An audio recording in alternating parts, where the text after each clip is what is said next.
আসসালামু আলাইকুম, কেমন আছেন সবাই? আজকের ভিডিওটা আমি বিকেল থেকে শুরু করলাম। তো আজকে বিকেলে রান্নাবান্নার জন্য আমি এখানে ডিম বের করে নিছি। আজকে আমি ২০ টা ডিম রান্না করব। কম রান্না করলে হবে না। এজন্য বেশি করে রান্না করতে বলছে। তো আমি টোটাল ২০ টা ডিম নিছি।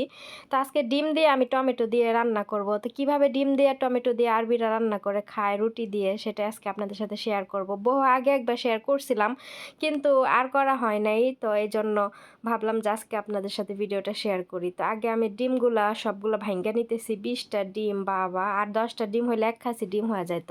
তো এর আগে আমি ১৫ টা ডিম রান্না করছিলাম। পরে ওরা বলতেছে কম হইছে। আমি বললাম যে, "কতগুলা ডিম রান্না করলাম, তারপরও কম হয়ে গেছে?" তো বলতেছে, "হ।" পরে আমি আজকে আর ৫ টা বেশি দিছি। কারণ ওইদিন আমার ম্যাডামের হাসব্যান্ড উনি আবার খায় নাই। তো এজন্য কম দিছি। আর আজকে উনি বলছে যে উনি খাবে। এজন্য বেশি করে দিছি। তো ২০ টা ডিম ম্যাডাম ২ খাসি ডিম নিয়ে আসছিল। তো ২ খাসি ডিম ৬০ টা ডিম। তো আমি ১ খাসি বের করে ২০ টা নিয়ে নিছি আর ১০ টা রেখে দিছি। তো এই যে দেখেন সবগুলো ফাটায় নিতেছি। এই সাদা ডিমগুলা ভালো। আর আরবি এই আরব দেশে মনে করেন লাল ডিম আছে না? এই ডিমগুলা ভালো না। ভাঙার পরে দেখা যায় লাল ডিমের ভিতরে কেমন যেন যে লাল, লাল রক্তের মতো থাকে, আবার কালো, কালো ময়লা থাকে। এজন্য আমি আমার ম্যাডামকে বলি সবসময় যে লাল ডিম যাতে না আনে। আর লাল ডিম আনলে আমি খাইও না। এজন্য সাদা ডিম আনলে একটু খাই। তাছাড়া আমি ডিম এত বেশি পছন্দ করি না। ডিমের গন্ধ আমার বেশি সহ্য হয় না। তারপর ওরা প্রত্যেকটা দিন ডিম খায়। যেমন ধরেন আজকে যে ডিম দিয়ে টমেটো রান্না করলাম, কালকে আবার আরেকটা ডিম দিয়ে আরেকটা রেসিপি।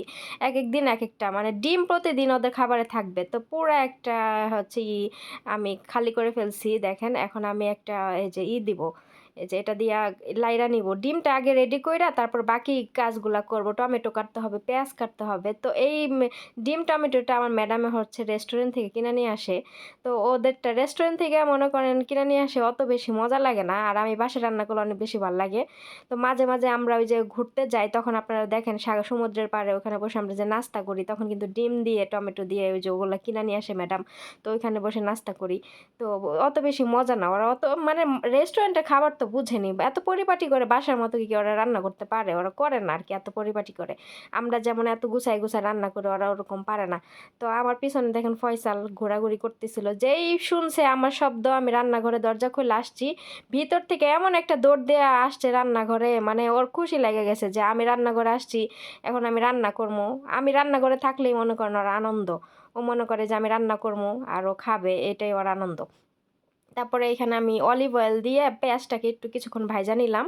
বেশি ভাজি নাই, কিছুক্ষণ অল্প ভাজছি। এই যে টমেটো দিয়ে আবার কিছুক্ষণ ভাজলে মনে করেন যে পেঁয়াজটা গলে যাবে এইজন্য। আর এই দেশের পেঁয়াজগুলা দেখা যায় যে তাড়াতাড়ি গলে যায়, আনাম থাকে না। এজন্য আমি বেশিক্ষণ ভাজি নাই। তারপর টমেটোগুলো এই যে কাইটে রাখছিলাম এগুলো দিয়া দিলাম। এভাবে ছোট, ছোট করে কাইটে রাখতে হবে। তো টমেটো দিয়ে পেঁয়াজ দিয়ে আমি কিছুক্ষণ রান্না করে নিব। এখন সামান্য পরিমাণে লবণ দিব যাতে করে লবণ, তারপর ওই যে কালো মরিচের গুঁড়া এগুলো আমি দিব। আর কোনো কিছু এখানে ব্যবহার করব না। আর সামান্য পরিমাণে ১ চিমটি হলুদ ব্যবহার করব যাতে করে ডিমের কালারটা একদম সাদা ফ্যাটফ্যাটা না থাকে, একটু কালার আসে। এজন্য একটু সামান্য পরিমাণে হলুদ দিব, বেশি না, সামান্য পরিমাণের হলুদ। তো এভাবে যে দিলাম আমি পরিমাণ মতো লবণ দিয়ে দিলাম। আর এই লবণগুলো দানা, দানা এত মোটা মনে করেন মাইপা দিতে হয়। অল্প একটু বেশি হইলেই দেখা যায় যে লবণ বেশি হয়ে যায়।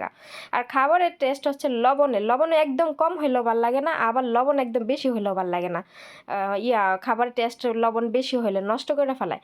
তারপরে এই যে দিলাম, এখন আরেকটু লাড়াচাড়া দিয়া নিব। দেওয়ার পরে এখন আমি কিছুক্ষণ এখানে টমেটোটা যেই পর্যন্ত না গলে যায়, অত বেশি গলাবো না আবার অত বেশি আনামও রাখবো না। কোনো রকম যাতে সিদ্ধ হয়ে যায় এজন্য ওইভাবে আরকি রান্না করব। তো আমি এইখানে কিছুক্ষণ টমেটোটা রান্না করে তারপরে যে গুলায় রাখছিলাম ডিমটা, ওই ডিম গুলাই যে দেখেন দিয়া দিছি। দেয়া দেওয়ার পরে হালকা হালকা করে আমি এই যে চামচ দিয়ে লাড়া দিতেছি যাতে করে একদম ডিমগুলা হয়ে যায়, জমে যায়। আর এখন তো দেখা দেখা যাচ্ছে টেলা পানির মতো না, এই যে আস্তে আস্তে লাড়া দিতে দিতে একদম ডিমগুলা জমে যাবে। আর খুবই আস্তে আস্তে লাড়া দিতে হবে। আর জালটা কিন্তু মিডিয়াম রাখতে হবে। অতিরিক্ত আবার জাল দিলে দেখা যাচ্ছে নিচ দিয়ে পুইরা যাবে। তো এই রান্নাটা এই ফ্রাই প্যানে সুন্দর হয়, এজন্য ফ্রাই প্যানেই আজকে রান্না করতেছি। আর দেখেন আমি আস্তে আস্তে লাড়া দিচ্ছি। এদিকে চামচটা স্টিলের, ফ্রাই প্যানে স্টিলের চামচ ব্যবহার করা উচিত না। তারপরও নাই, ওই অন্য চামচ নাই, কি করব। আর আমার ম্যাডাম অন্য চামচ পছন্দ করে না, এই জন্য উনি কিনেও না। মানে আমার ম্যাডাম বুঝে না যে কোনটার সাথে কোন জিনিস যায়, মানে জিনিস কিনে কিন্তু একটা সৌন্দর্য আছে না, যে এই জিনিসটার একটা সৌন্দর্য না, সামনে যেটা পাবে ওইটাই নিয়ে আসবে এরকম একটা। তো রুটি বানানোর তাওয়া আনতে বলছিলাম, এর আগে আইনা দিছে যে ইয়ার মতো, বড় একটা ইয়ার মতো তাওয়া, ওইটা দেখতে মনে করেন একটু ভাল লাগে না। তো সৌন্দর্য জিনিস আমার ম্যাডাম কিনতে পারে না, খালি টাকাই নষ্ট করে দিয়ে আসে, জিনিস কিনতে পারে না। তো যাই হোক, এই যে আমি আস্তে আস্তে লাড়া দিচ্ছি আর ডিমগুলো দেখেন জমে যাচ্ছে আস্তে আস্তে। তো এইভাবে আস্তে আস্তে করে ডিম হচ্ছে জমে যাবে আর লাড়া দিতে থাকবো। তো আরবিরা এভাবে ডিম দিয়ে হচ্ছে টমেটো দিয়ে এমনি রান্না করে খায়, মজাই লাগে, খারাপ লাগে না। তো আপনারা বাংলাদেশে যারা আছে খায় কি না আমি জানি না, তবে হয়তো বা খায়। তো বাসায় আপনারা ট্রাই করে দেখতে পারেন, রুটি দিয়ে সকালের নাস্তা হিসেবে ভালোই লাগে, অত বেশি খারাপ না। অনেকে আমরা হচ্ছে পরোটা দিয়ে রুটি দিয়ে খাই। তো ওইভাবে পরোটার রুটি হচ্ছে ডিম না ভাজলে এভাবে টমেটো, একটা টমেটো কেটে এভাবে ভাজলে মনে করেন যে সুন্দর লাগবে, লাগবে খাইতে, মজা লাগবে। একদিন টেস্ট করে দেখেন, আপনারা যারা বাংলাদেশ থেকে আমার ভিডিও দেখেন এভাবে রান্না করে টেস্ট করে দেখেন যে কেমন লাগে। তো আমি তো লাটতেই আসি লাটতেই আসি, যতক্ষণ পর্যন্ত এটা পুরাটা জমে না যাবে আমি লাটতেই থাকবো, মানে করা যাবে না, লাড়া বন্ধ করা যাবে না। লাড়া বন্ধ করলেই মনে করেন যে নিচ দিয়ে পুইরা যাবো গা।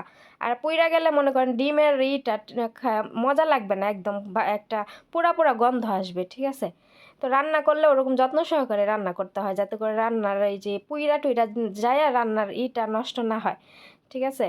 তাই দেখেন, এরকম করে আমি একদম লাড়তেই আসি, মানে লাড়া আর বন্ধ করতেছি না, যতক্ষণ না জমা হচ্ছে পোড়াটা শেষ না হবে ততক্ষণ আমি লাড়তেই থাকবো। আর আমার পাশেও ফয়সালে বয়ে বয়ে উপরে উঠে বয়ে বয়ে হ্যাঁ কথা বলতেছিল, করতেছিল, চিল্লাচিল্লি করতেছিল, ও যেটা করে আর কি। ও এই জন্য আমি হচ্ছে ভয়েসটা করে দিছে, ভয়েস ওভার দিয়ে আবার ভিডিওটা এডিটিং করে দিছে। আর ম্যাডামরা সবাই বাসা ছিল, আমি হচ্ছে ডিরেক্টলি ভয়েস দিয়ে ভিডিও করি নাই। বাসায় কেউ থাকলে আমি ভয়েস দিয়ে ভিডিও করি না, কারণ আমি তো আবার জোরে জোরে কথা বলে অভ্যস্ত। দেখা যাচ্ছে যে আসলে সব জিনিসের একটা রেসপেক্ট থাকার দরকার, যেহেতু ম্যাডাম আছে থাকে, বাসার লোকজন থাকে, তো তাদেরকে রেসপেক্ট দিয়ে আমি হচ্ছে এত বেশি জোরে জোরে কথা বলি না, ঠিক আছে? তো আমি চুপচাপ কাজ করি, যখন আমার ম্যাডামরা বাসায় সবাই থাকে আমি আমার মতো চুপচাপ আমি কাজ কইরা আমি আমার রুমে চলে আসি। আমার কোনো সাউন্ডও তারা শুনে না, আমার একটা কথাও তারা শুনে না, এরকম আমি, ঠিক আছে? তো এই জন্য আমি আমাকে তারা ভালো জানে বিধায় আমি হচ্ছে তাদেরকে একটা কথা বললেও তারা হচ্ছে রাখে। আবার এই যে আমি ভিডিও করি, এগুলো তারা অ্যালাউ করে। অনেক বাসায় দেখা যাচ্ছে ভিডিও করে, এগুলো অ্যালাউ করে না। যে ভিডিও হচ্ছে দেখা বলে যে তুই এটা করলি কে, ওইটা করলি কে, কিন্তু আমার ওইগুলা কিছু বলে না, ঠিক আছে? কারণ আমি যে ভালো, আমি ভালো তো হচ্ছে। আর আমি এই বাসায় এতদিন ধরে আছি, তার বাসায় হচ্ছে আমি চলে গেলে অন্য একটা লোক নিয়ে আসলে মনে করেন সহজে থাকতে চায় না ওই লোকজন, হচ্ছে ওরা মানে অ্যাডজাস্ট করতে পারে না, ঠিক আছে? তো এই জন্য মনে করেন যে আমি এই বাসায় তাদের অ্যাডজাস্ট করে ফেলছি ফয়সালের সাথে, সবার সাথে। এই জন্য মনে করেন যে আমাকে তার অনেক ভালো জানে আর কি। তো যাই হোক, এই যে আমার ডিম হচ্ছে লাটতে আসি, সামান্য পরিমাণ আর একটু তেল লাগবে হচ্ছে দেখলাম যে একদম শুকনা শুকনা লাগতেছে, পরে আর একটু তেল দিয়ে দিলাম। এটা তো তেল না, এটা বাটার। তো এখানে অলিভ অয়েলও আছে, বাটারও আছে। তো আমি আজকে বাটার দিয়ে রান্না করতেছি, অলিভ অয়েল না। অলিভ অয়েল ব্যবহার একটু কম করা হয়, বাটার দিয়ে রান্না করা হয় সব কিছু। আমার ম্যাডাম সয়াবিন তেল খায় না, শুধু ভাজা পোড়ার জন্য সয়াবিন তেল খায়, তাছাড়া অন্য কিছুর জন্য এখন সয়াবিন তেলটা আমাদের ব্যবহার করা হয় না, সবসময় বাটার দিয়ে রান্না করে। যাই হোক, বাটার দিয়ে রান্না করলে ভালো, এতে করে স্বাস্থ্য হচ্ছে থাকে, নিয়ন্ত্রণে থাকে, তেল যোগী খাবার যাতে না হয়। তারপরে এই দেখেন লাড়তে লাড়তে একবারে দেখছেন কত সুন্দর হয়েছে, একদম ঝরঝরে হয়েছে ডিমটা। তো আমার এই যে রান্না হয়ে গেল, এখন আমি হটপটের মধ্যে বাইরে দিব। তো অনেকক্ষণ বড় রান্না করতে করতে রান্না হয়ে গেছে। এই ডিমটা কালারটা দেখতেছেন না কত সুন্দর? সামান্য পরিমাণে হলুদ দিছি, আবার একবার হলুদ না দিলে সাদা লাগে, দেখতেও ভাল লাগে না। একটা চোখের সৌন্দর্য আছে না, রান্না খালি করলে হয় না, রান্না চোখের সৌন্দর্য থাকে একটা।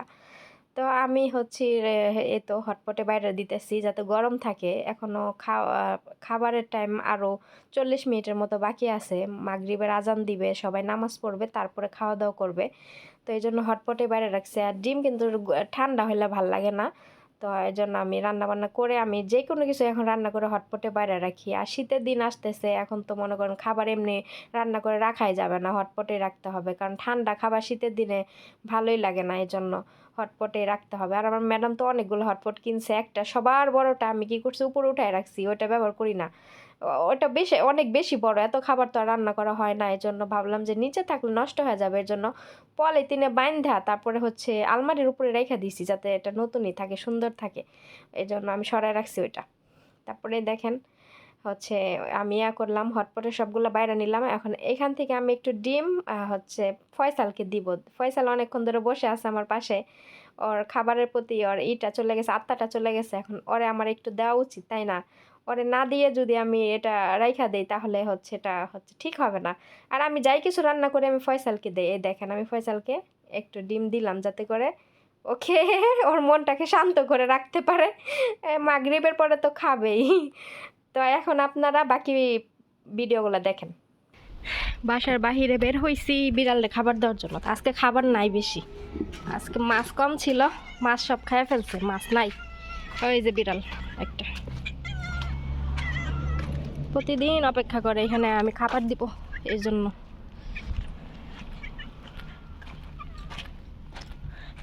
খালি ভাত আছে, কি খাবে আল্লাহ জানে। ওই যে আর কতগুলো দৌড়ায় আছে, এই যে এটার বাচ্চা মনে হয়, এটা দুইটা একই রকম। ওই যে ওমান বিকালবেলা, এখন বাজে বিকাল 5:35। আমার সব কাজ কাম শেষ, এখন আমি কাপড় চোপড় আয়রন করবো, ময়লাগুলো ফালাই দিয়ে আসবো। এখন গাড়ি একটাও নাই এখানে, ম্যাডামের জামাই গেছে গাহের মতো, ম্যাডামে গেছে গাহের মতো। ফয়সাল বয় রয়েছে, ও ফয়সাল দেখছেন উঠানে বয় রয়েছে। আমি এই যে ময়লারিয়া বক্স, এটা নিচে চাকা সিস্টেম, এভাবে নিয়ে ফালাই দেবো। আকাশে চাঁদ, পুরা এরিয়া খালি। আমাদের বাংলাদেশ হলে এরকম খালি থাকতো, মানুষে চমচম করতো এলাকার মধ্যে, একজন মানুষও নেই। এ বাসা আছে, এ বাসা মানুষজন এখানে থাকে না, এরা থাকে মাঝখান। ওনাদের আরেকটা বাড়ি আছে ওইখানে, ওইখানে থাকে, সপ্তাহে সপ্তাহে আসে আবার জায়গা। তা আমার আশেপাশে বাড়িগুলো একবারে খালি, কিছুই নেই, মানুষজন কিছুই নেই। আর যে মেন রাস্তা, এই দেখেন 3 ঝুড়ি কাপড় চোপড়। কালকে অনেকগুলো আয়রন করছি রাতের বেলা, তো এগুলার স্কুল ড্রেস, এগুলো যে হিজাব, এগুলো আয়রন করা হয় না, এখন করব। রাতে আয়রন করতে করতে শরীরে আর কুলাইলো না, এর আর আয়রন করি নাই। তার এই যে এগুলো সব এমনি বাস করব, এগুলো আয়রন করতে হবে না। আর এগুলা ওই যে স্কুলের টেবিলের কাভার, এগুলো আয়রন করতে হবে। আর ম্যাডামের একটা জামা আছে, তো আগে হিজাবগুলো আয়রন করে নিই, কারণ কালকে স্কুল আছে, এগুলো আবার রেডি করে ভিতরে নিয়ে দিয়ে আসতে হবে। এই যে আর আয়রনে হিট দেই। এই আয়রনটা আজকে আমি 10 বছর ধরে ব্যবহার করতেছি, এখনো কিছু হয় নাই, ইনশাল্লাহ কিছু হবে। আমার হাতে কখনো জিনিস নষ্ট হয় না। ওই যে ফয়সালটা আমার ম্যাডাম খাবার দিয়ে গেছে, একটা অলরেডি সিরা খাইতেছে ওই যাতে, আর এই যে 2টা চিপস। তারপরে আমি নিমো না তো, ও মাপসে আমি নিয়ে যাবো 2টা মালটা, একটা আপেল, এই যে 1 বোতল পানি। আজকে তাও কম দিয়েছে, প্রতিবার আরো বেশি দেয়।